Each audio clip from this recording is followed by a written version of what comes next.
আসসালামু আলাইকুম এভরিওয়ান, স্বাগতম সিক্রেট ফাইল গোপন নথিতে। এখানে প্রতিটি তথ্যের পেছনে লুকিয়ে আছে অজানা গল্প। তাহলে খুলে ফেলি আজকের গোপন নথি। 6ই আগস্ট 1945।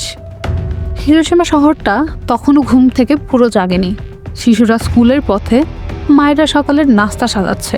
আকাশটা আজ অদ্ভুত শান্ত, এমন নীল যেন যুদ্ধ এই পৃথিবীতে কখনোই ছিল না। আর সেই মুহূর্তেই আকাশ ফেটে গেল। সূর্যের থেকেও হাজার গুণ উজ্জ্বল আলো এক সেকেন্ডে পুরো শহর আগুনে গলে গেল। মানুষের ছায়া পুড়ে গিয়ে দেয়ালে আটকে গেল চিরদিনের জন্য। কিন্তু এই আগুন কিভাবে এলো?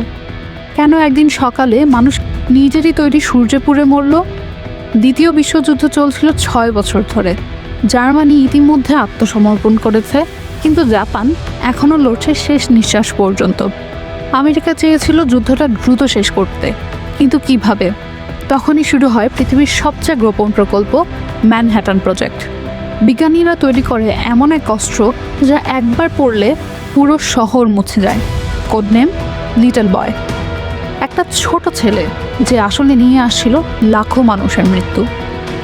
সকাল 8:15, একটা B-29 বোম্বার অ্যানোলাগে হিরোশিমার উপরে এসে থামল। পাইলট একটা বোতাম টিপল, আর সেই মুহূর্তে ইতিহাস পাল্টে গেল। একটা ফ্ল্যাশ, তারপর আগুন, তারপর নরক। 75,000 মানুষ 1 সেকেন্ডে বিলীন। কেউ ছায়া হয়ে দেয়ালে মিশে গেছে, কেউ আগুনে জ্বলতে জ্বলতে দৌড়াচ্ছে রাস্তায়, চিৎকার করছে, পানি, একটু পানি দাও। কিন্তু শহরে পানি নেই, সব পুড়ে গেছে, সব ধ্বংস। বেঁচে থাকা মানুষগুলো ছিল অর্ধেক মৃত, চামড়া ঝুলে পড়েছে, চোখ অন্ধ হয়ে গেছে, আর তাদের আকাশ থেকে পড়ছিল কালো বৃষ্টি, রেডিও অ্যাক্টিভ বিষ। হিরোশিমা যখনই এক ছায়ের শহর, রাস্তা নেই, ঘর নেই, মানুষ নেই, শুধু নিঃশব্দ ধোয়া। এক মা তার শিশুকে বুকে চেপে ধরে হাঁটছে।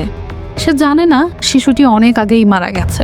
একজন ডাক্তার তার হাত কাঁপিয়ে লিখছে, রোগীর কোনো পালস নেই, কিন্তু মরতে দিচ্ছি না, কারণ ও এখনো মানুষ। হাসপাতাল না ভাই, ওগুলোও পুড়ে গেছে। যারা বেঁচেছে তারাও ধীরে ধীরে মরছে বিকিরণের যন্ত্রণায়। আকাশ থেকে পড়ল কালো বৃষ্টি। সে বৃষ্টির প্রতিটি ফোঁটাই ছিল মৃত্যু। জগতের সবচেয়ে ভয়াবহ ঘটনা ঘটল। কিন্তু পৃথিবী এখানেই থামেনি। মাত্র 3 দিন পর 9 আগস্ট 1945 আরেকটা বোমা, এবার নাগাসাকিতে। এই বোমার নাম ছিল ফ্যাটম্যান। আর এই মোটা লোক দ্বিতীয় শহরকেও মুছে দিল মানচিত্র থেকে। 40,000 মানুষ এক মুহূর্তে পুড়ে গেল। আরও হাজারো মানুষ পরের সপ্তাহগুলোতে মারা গেল বিকিরণের যন্ত্রণায়। নাগাসাকি যেন চিৎকার করে বলছিল, এটাই কি সভ্যতা? একজন বৃদ্ধা সাক্ষাৎকারে বলেছিলেন, আমি আকাশে তাকিয়ে দেখেছিলাম এক অদ্ভুত আলো।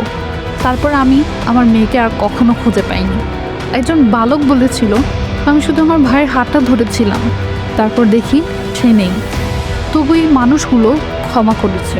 হ্যাঁ ভাই, ক্ষমা করেছে সেই দেশকেও যারা তাদের আগুনে পুড়িয়েছিল। এটাই মানুষ হওয়া, এটাই মানবতার শেষ আলো।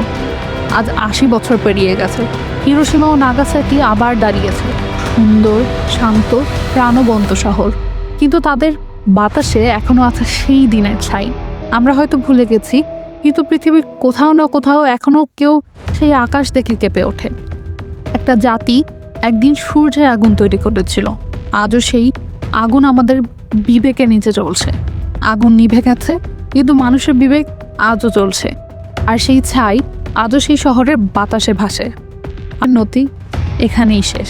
তবে মনে রাখুন, প্রতিটি সত্যিরই থাকে এক গোপন দিক, গোপন নথি যেখানে নীরবতাই বলে গল্প।